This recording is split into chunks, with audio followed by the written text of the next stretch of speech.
Worship act पर supreme court में सुनवाई। मौलाना गैंग को तगड़ा झटका। सीजेआई संजीव खन्ना को आया गुस्सा। सुप्रीम कोर्ट में जमकर बवाल। नमस्कार, आप सभी का बहुत बहुत स्वागत है। आप देख रहे हैं स्पेशल स्टोरी। मैं हूं परमीश।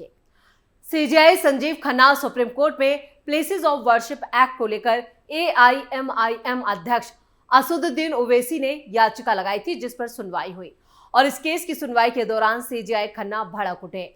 उन्होंने कहा कि बस बहुत हो गया, किसी चीज की लिमिट होती है। सवाल यह है कि आखिर सीजेआई संजीव खन्ना को गुस्सा क्यों आया। चलिए आपको विस्तार से बताते हैं। सुप्रीम कोर्ट में सोमवार को प्लेसेस ऑफ वर्शिप एक्ट की याचिकाओं को देखकर सीजेआई आग बबूला हो गए। सुप्रीम कोर्ट में प्लेसेस ऑफ वर्शिप एक्ट 1991 की वैधता से जुड़े मामले में कई नई याचिकाएं दायर की गई, जिसे लेकर सुप्रीम कोर्ट ने नाराजगी जाहिर की। इस अधिनियम के तहत किसी स्थान का धार्मिक चरित्र वैसे ही बनाए रखना जरूरी है जैसा वो 15 अगस्त 1947 को था। सीजेआई संजीव खन्ना और जस्टिस संजय कुमार की बेंच ने यह भी संकेत दिया कि वो 3 जजों की बेंच में लंबित याचिकाओं पर आज सुनवाई नहीं कर सकते, क्योंकि आज 2 जजों की बेंच बैठी है। जब एक वादी की तरफ से पेश हुई सीनियर वकील इंदिरा जयसिंह ने दिन में सुनवाई के लिए एक नई याचिका का जिक्र किया, तो चीफ जस्टिस ने कहा, हम शायद इस पर सुनवाई नहीं कर पाए। याचिकाएं दायर करने की एक सीमा होती है। बहुत सारे आईए दायर किए गए हैं, यानी अंतरिम आवेदन। हम शायद इस पर सुनवाई नहीं कर पाए। मार्च में एक तारीख दी जा सकती है। सुप्रीम कोर्ट ने 12 दिसंबर 2024 को अपने आदेश के जरिए विभिन्न हिंदू पक्षों की दायर करीब 18 मुकदमों में कार्रवाई को प्रभावी ढंग से रोक दिया, जिसमें वाराणसी में ज्ञानवापी, मथुरा में शाही ईदगाह मस्जिद और संभल में शाही जामा मस्जिद सहित 10 मस्जिदों के मूल धार्मिक चरित्र का पता लगाने के लिए सर्वे का अनुरोध किया गया था। संभल की शाही जामा मस्जिद में झड़पों में 4 लोगों की जान चली गई थी, जिसके बाद अदालत ने सभी याचिकाओं को 17 फरवरी को प्रभावी सुनवाई के लिए लिस्टेड किया था।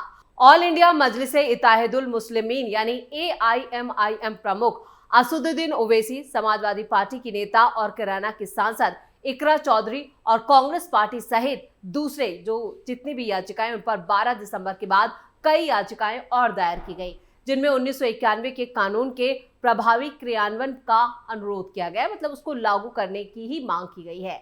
उत्तर प्रदेश के कैराना से सांसद चौधरी ने यहाँ पर 14 फरवरी को मस्जिदों और दरगाहों को निशाना बनाकर कानूनी कार्रवाई की बढ़ती प्रवृत्ति पर अंकुश लगाने की मांग की थी। और इसके बाद उनका कहना था कि इससे सांप्रदायिक सद्भाव और देश की धर्मनिरपेक्ष ताने बाने को खतरा है।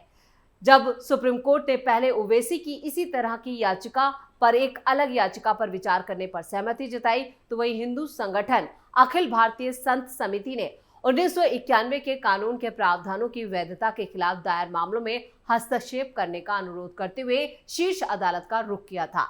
और इससे पहले पीठ ने 6 याचिकाओं पर वो सुनवाई कर रही थी, जिसमें वकील अश्विनी उपाध्याय की दायर मुख्य याचिका भी शामिल थी।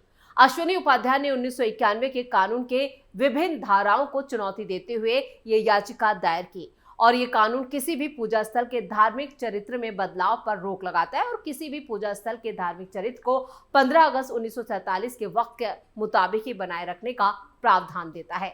हालांकि अयोध्या में राम जन्मभूमि बाबरी मस्जिद से जुड़े विवाद को इसके दायरे से बाहर रखा गया था। जमीयत उलेमाए हिंद जैसी मुस्लिम संस्थाएं सांप्रदायिक सद्भाव बनाए रखने और मस्जिदों की मौजूदा स्थिति को बनाए रखने के लिए 1991 के कानून का सख्ती से पालन करने के लिए यहाँ पर सुप्रीम कोर्ट का वो रुख कर चुके हैं और वो चाहती है कि इसका सख्ती से पालन हो।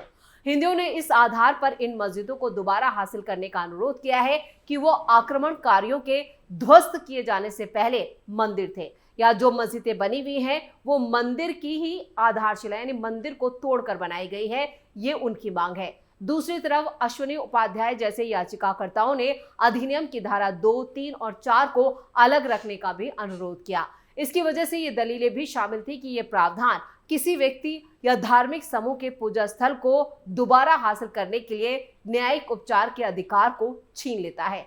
पीठ ने कहा, हमें दलीलें सुननी होगी। प्राथमिक मुद्दा 1991 के कानून की धारा 3 और 4 से जुड़ा है। धारा 3 पूजा स्थलों के रूपांतरण पर रोक से जुड़ी है, जबकि धारा 4 कुछ पूजा स्थलों के धार्मिक चरित्र और न्यायालयों के अधिकार क्षेत्र पर रोक की घोषणाओं से जुड़ा है। वैसे ज्ञानवापी मस्जिद प्रबंधन समिति ने अपने हस्तक्षेप याचिका में 1991 के कानून की संवैधानिक वैधता को चुनौती देने वाली कई लंबित याचिकाओं का विरोध किया। मस्जिद कमेटी ने मथुरा में शाही ईदगाह मस्जिद, दिल्ली के कुतुब मीनार के पास कुव्वत उल इस्लाम मस्जिद, मध्य प्रदेश में कमाल मौला मस्जिद और अन्य सहित विभिन्न मस्जिदों और दरगाहों के संबंध में सालों से किए जा रहे विवादास्पद दावों को लिस्टेड किया। आपको बता दें कि अगले ही दिन यहां पर प्लेसेस ऑफ वर्शिप एक्ट से जुड़ी याचिकाओं पर 18 फरवरी 2025 को सुप्रीम कोर्ट में मुख्य न्यायाधीश सीजेआई खन्ना ने सुनवाई की और इस दौरान सीजेआई ने पिछली सुनवाई में दिए गए स्टे को भी बरकरार रखा।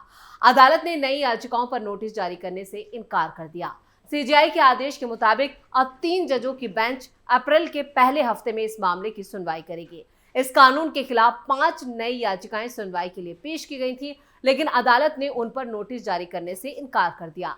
हालांकि वकीलों ने अदालत से यह भी अनुरोध किया कि अब तक दायर सभी याचिकाओं को सुनवाई के लिए मंजूर किया जाए, लेकिन अदालत ने कहा कि किसी भी चीज की एक सीमा होती है और ये सीमा अदालत को तय करनी है। इसलिए जिन याचिकाओं पर पहले नोटिस जारी नहीं किया गया उन पर अब नोटिस जारी नहीं किया जाएगा, लेकिन उनके पक्षकार के रूप में आवेदन दाखिल करने की अनुमति होगी। जमीयत उलेमाए हिंद के अध्यक्ष मौलाना अरशद मदनी ने कानूनी कार्रवाई पर कहा, स्टे को बरकरार रखने का निर्णय बहुत महत्वपूर्ण है क्योंकि इससे सांप्रदायिक ताकतों की उकसाने वाली गतिविधियों पर रोक लगी रहेगी। एक अत्यंत संवेदनशील और महत्वपूर्ण मामला है क्योंकि इस कानून के बने रहने से ही देश की एकता और भाईचारा सुरक्षित रह सकता है। सांप्रदायिक ताकतों ने एक बार फिर अपने उग्र इरादों को उजागर कर दिया है और निचली अदालतों की ओर से इस तरह के मामलों में दिए गए गैर जिम्मेदाराना फैसलों से स्थिति और भी खराब हो गई है। वैसे मौलाना मदनी ने यह भी कहा कि बाबरी मस्जिद मामले में आए फैसले को हमने भारी मन से मंजूर किया था, ये सोचकर कि अब मंदिर मस्जिद का कोई विवाद नहीं रहेगा और देश में शांति और भाईचारे का माहौल बनेगा, लेकिन हमारा ये विश्वास गलत साबित हुआ। सत्ताधारी दलों की मौन स्वीकृति से सांप्रदायिक ताकतों को फिर से सक्रिय होने का मौका मिल गया और उन्होंने संविधान और कानून की सर्वोच्चता को दरकिनार करते हुए कई स्थानों पर मौजूद हमारी इबादत गाहों को निशाना बना डाला है।